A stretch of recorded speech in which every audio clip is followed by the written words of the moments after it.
In the annals of history, few events have cast as long and dark a shadow as the Black Death.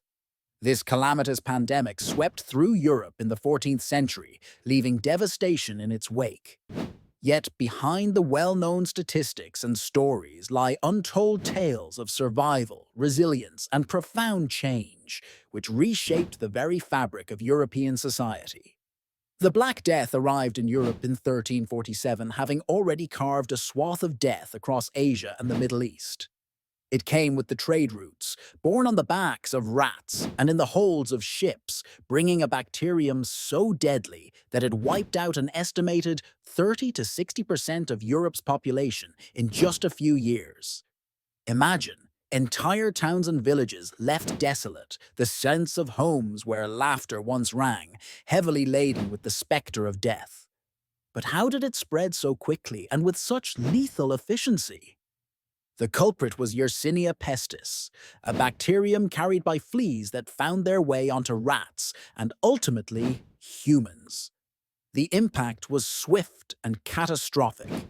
We hear of the symptoms, the fever, chills, and ghastly black swellings, or buboes, that appeared on the body.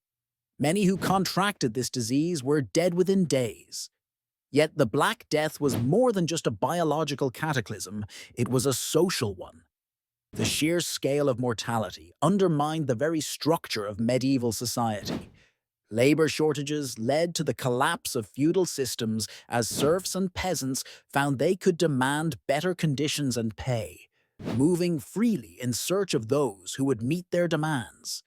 Entire generations were lost, but those who remained found themselves in a world that was suddenly unfamiliar, a world where social mobility became a reality for many.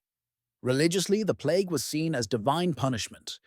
With the collapse of communal life and the limitations of contemporary medicine, faith was both questioned and deepened. Flagellant movements emerged, with individuals subjecting themselves to public displays of penance in a desperate plea for God's mercy. Meanwhile, others placed blame on marginalized groups such as Jews, leading to horrific and widespread persecutions. Art and literature of the time painted a vivid picture of a society grappling with the omnipresence of death. From the hauntingly beautiful Danse Macabre imagery to Giovanni Boccaccio's Decameron, these works illustrated a population wrestling with fear, yet also indulging in newfound forms of expression and craft. As the plague subsided, Europe was irrevocably changed.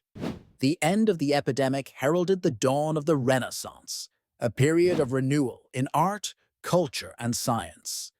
The catastrophe of the Black Death had cleared the path for profound transformation. In reflecting on this darkest chapter, we see not just the tale of loss, but of resilience and adaptation. It is a narrative woven with the threads of human endurance, illustrating, even in our darkest hours, the potential for rebirth and change. Today, as we study these events, the lessons from the past remind us of the resilience of the human spirit and its ability to rise anew from the ashes of calamity.